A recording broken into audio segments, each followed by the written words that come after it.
Praise the Lord everyone. आज और एक नया टॉपिक के साथ आपके सामने उपस्थित हूँ। टॉपिक का नाम है जो कोई परमेश्वर का आज्ञा पालन करता है परमेश्वर उन्हें ऊंचा स्थान देता है। मुख्य पद पर्व व्यवस्था विवरण 28 अध्याय 1 आयत। यदि तू अपने परमेश्वर यहोवा की सब आज्ञाएं जो मैं आज तुझे सुनाता हूँ चौकसी से पूरी करने की चित्त लगाकर उसकी सुने तो वो तुझे पृथ्वी के सब जातियों में श्रेष्ठ करेगा। ये परमेश्वर का प्रतिज्ञा है। वास्तव में मेरे प्यारे भाई बहन, जो कोई परमेश्वर का आज्ञा को पालन करता है, उस पर ध्यान लगाता है और उस आज्ञा पर चलता है, तो परमेश्वर प्रतिज्ञा करता है कि मैं उन्हें सर्वश्रेष्ठ बनाऊंगा। वास्तव में मेरे प्यारे आशीषों, परमेश्वर उनको आशीषित करता है, परंतु जो कोई व्यक्ति परमेश्वर का आज्ञा का उल्लंघन करता है, परमेश्वर उन्हें श्राप देता है और उनके जीवन में बहुत सारे श्राप आ जाता है।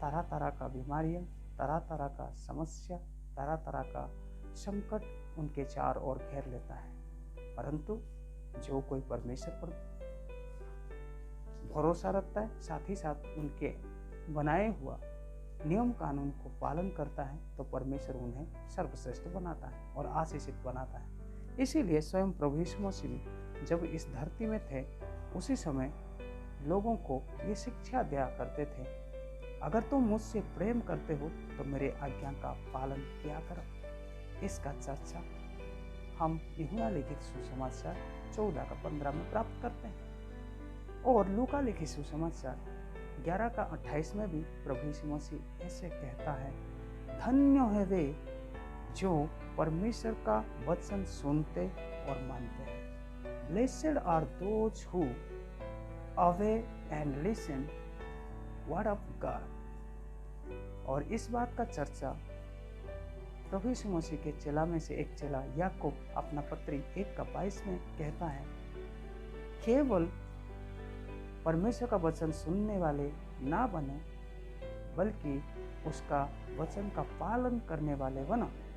वास्तव में मेरे प्यारे भाई बहन, जो कोई परमेश्वर का वचन सुनता है उनका पालन भी करना चाहिए। अगर जो कोई पालन करता है वो परमेश्वर की दृष्टि में आशीषित व्यक्ति है और परमेश्वर उन्हें सर्वश्रेष्ठ बनाता है। बाइबल में बहुत सारे प्रभु के जन, धर्मी जन परमेश्वर का आज्ञा पालन किया है और वे सर्वश्रेष्ठ हुआ है और परमेश्वर उनका नाम को बढ़ाई किया है और वे ऊंचे स्थान में भी आए हैं जो जिंदगी में सोचा नहीं था। मेरे प्यारे भाई बहन, और जो कोई परमेश्वर आज्ञा का उल्लंघन किया है वे लोग श्राप अपने ऊपर लिया है। परंतु आज हमारा टॉपिक जो है, मेरे प्यारे भाई बहन, जो कोई परमेश्वर का आज्ञा पालन करता है वो सर्वश्रेष्ठ बनता है। एक परिवार में बहुत सारे लोग रहते हैं, परंतु परमेश्वर का आज्ञा को सुनते तो सही, परंतु पालन करने में कहीं ना कहीं चूक जाते हैं, जो द्वारा जो आशीष उनके दरवाजा के सामने आ जाता है, परंतु वे अपने ऊपर प्राप्त कर नहीं पाते हैं। एक परिवार के बारे में बताना चाहूँगा, बाइबल में ही। मेरे प्यारे भाई बहन, परमेश्वर ने देखा इस्राएल का राजा जो शाऊल है, पहले जैसे राजत्व कर रहा था, शासन कर रहा था, वैसा अब नहीं कर रहा है। इसीलिए परमेश्वर ने उसके ऊपर क्रोध होकर इस्राएल का भविष्यद्वक्ता शमूएल को कहा, शमूएल,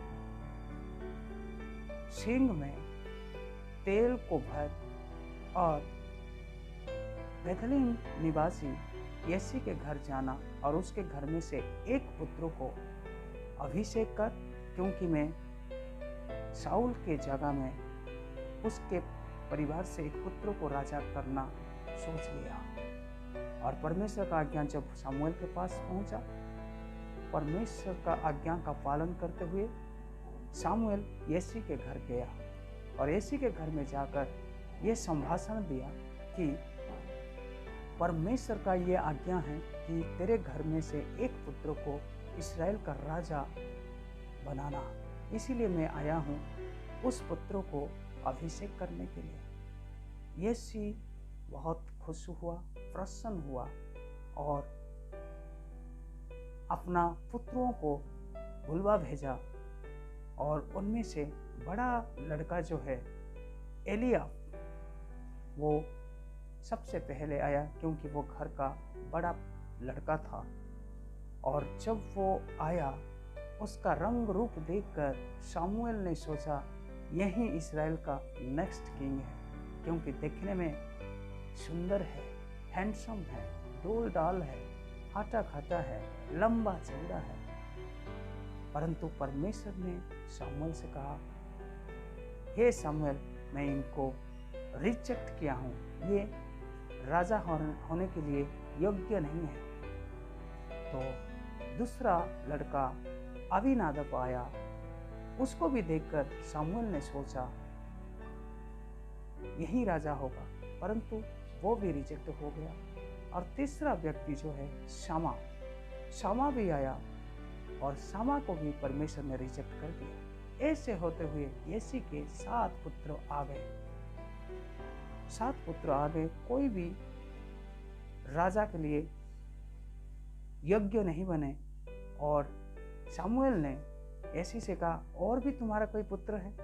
तो उसी समय यीशु ने कहा, हाँ, एक छोटा लड़का है, वो चरवा है और वो जंगल में भेड़ बकरी को चरा रहा है, तो उसको बुलाए। तो शामुएल ने कहा उसको भी बुलाया जाए। और जब वो आया तो उसका माथा चमक रही थी, उसका आंखें बहुत सुंदर थी। और परमेश्वर की ओर से ये संभाषण शामुएल के पास आया, यही इस्राएल का नेक्स्ट राजा है और इसको तू अभिषेक कर। तो मेरे प्यारे भाई बहन, शामुएल ने जाकर उस लड़का का अभिषेक किया। और दाऊद को, जिसको कि सब रिजेक्ट कर रहे थे, उनके भाई लोग भी रिजेक्ट कर रहे थे, ये घर का सबसे छोटा लड़का है और ये चरवाह का काम करता है और हम तो सब राज विभाग में काम करने वाले हैं, हम शासन विभाग में काम करने वाले हैं, हम में से ही कोई राजा हो सकता है। परंतु ये बात हुआ नहीं है। उसके साथ साथ उनके पिताजी भी दाऊद को रिजेक्ट किया था। कारण नहीं है कि वो छोटा था।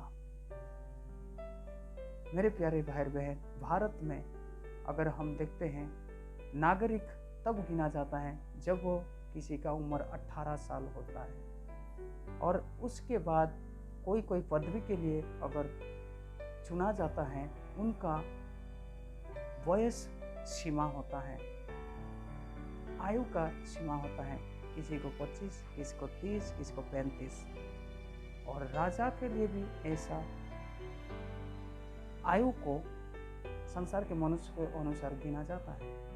और इसके अनुसार उनके पिताजी और उनके जितने भी पुत्र है सब रिजेक्ट कर रहे थे। ये तो छोटा है, इनका ज्ञान इतना मैच्योरिटी नहीं हुआ है और इनका वयस भी मैच्योरिटी नहीं हुआ है। परंतु परमेश्वर ने इस व्यक्ति को चुन लिया, क्योंकि परमेश्वर बाहर का रूप रंग को नहीं देखता है।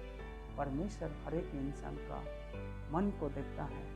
और राजा दाऊद का मन शुद्ध, पवित्र, साथ ही साथ वो परमेश्वर का हर एक आज्ञा का पालन करने वाला व्यक्ति था।